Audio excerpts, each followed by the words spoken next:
Is there another way to do stockinette stitch without having to do the purl row where you flip your work around and then, insert through the back loop and purl? Guess what? There is another way. I'm going to show you how to do it too. I've been working on this whisper cardigan pattern, and it's straight stockinette stitch, which means you knit one way and you purl back, and you knit forward and you purl back. So that's your traditional way of doing things. I'm going to show you a way that you don't have to turn your work around, because this particular cardigan, for example, is getting quite large.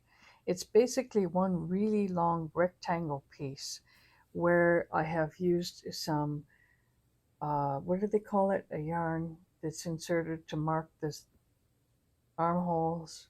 Scrap yarn, yes. And that itself is a new technique for me. So I'm going to show you how I do it. Now, I looked online and there are various ways of doing this, but I just couldn't get the hang of it. So I improvised and made my own way, and it works. So I'm going to show it to you. But first, I want to show you some of the samples that I found online, or at least one of them. When you Google knitting backwards or purl without turning your work, you're going to see these kind of videos. There's not a lot of them, but I did find a few, and here's one that is sort of clear. Now what she does is she inserts through the back loop. That's what I do. She brings her yarn counterclockwise over the needle, whereas I bring mine clockwise because that feels natural for me to do that. And I kept losing the wool off the needle when I tried to do counterclockwise. So here she goes again, through the back loop, bring the yarn counterclockwise over the needle, and then she slips it up over, and there's your stitch. Now, basically, I do the same thing. I'm inserting my needle through the back loop, but instead of going counterclockwise with my yarn, I go clockwise because I just find that more natural to do. Plus, when I do it the way the other lady does it, my yarn keeps slipping off the needle, so it's just too much finger action for me. This seems to be a natural way to do it. So, through the back loop, yarn over clockwise, slip it off. Back loop, yarn forward, slip off. And then once you get into the rhythm of it, you can actually proceed with a little bit of speed. Not that speed is the be all and end all of it, but sometimes when I'm working on a big long project like this cardigan, with all this knit and purl, sometimes I just like to switch things up a little bit. And this, I've noticed, uses less arm action in terms of pulling your yarn over the needle.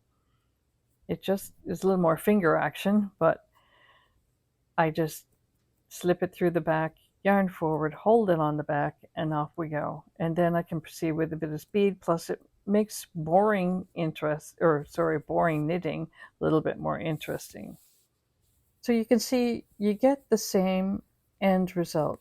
You've got a knit and a purl, a front and a back side to your work. And for me, the tension seems to be fairly even. Now, there is a little bit of a problem, and that is that when you go to do the purl or the knitting side, you can't go in through the usual way. You could switch it around, but that's a lot of extra work. So what I do is I just knit through the back loop.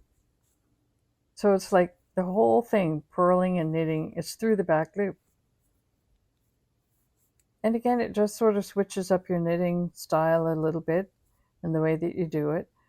And I think using different knitting techniques helps keep the knitting from being boring, especially when you're doing a straight stockinette stitch for a long period of time, for a long project.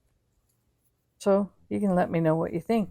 If you've tried this or you're going to try it, and let me know what your results are, or share your comments. I mean, one technique that benefits me is not necessarily the one that's going to be good for everybody else, but I did want to share this.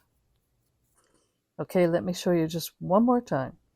So I'm getting near the end of my project here. and I'm knitting through the back loop. This is a knit row. So you're just in through the back loop, counterclockwise, and off you go.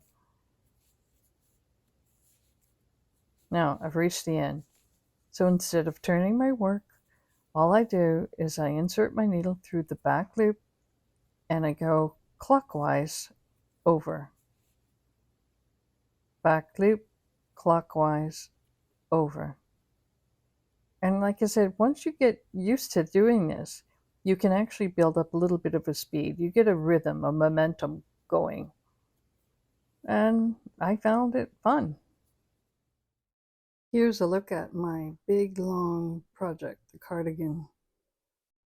The red scrap yarn is in there, marking where the armholes are going to go, or the sleeves. I might make it a vest, or I might make a 3/4 sleeve, not sure. But at this point it is, gosh, I forget, I think it's 40 something, 42 inches long. And I need to knit another 40 inches beyond, which becomes the front, and the front, and this is the back. And just to be a little bit different, I did half of it in garter stitch and half of it in stockinette stitch. And this is my, what I call my practice piece, because I did buy the proper wool to make the cardigan, which cost me like $65. So it's a type of, I think it's an argyle mohair. Okay, I'm a beginner knitter, so that's my project. That's the one I was practicing, that backwards purl stitch, and I'm enjoying it. Thanks for watching. I look forward to seeing you again.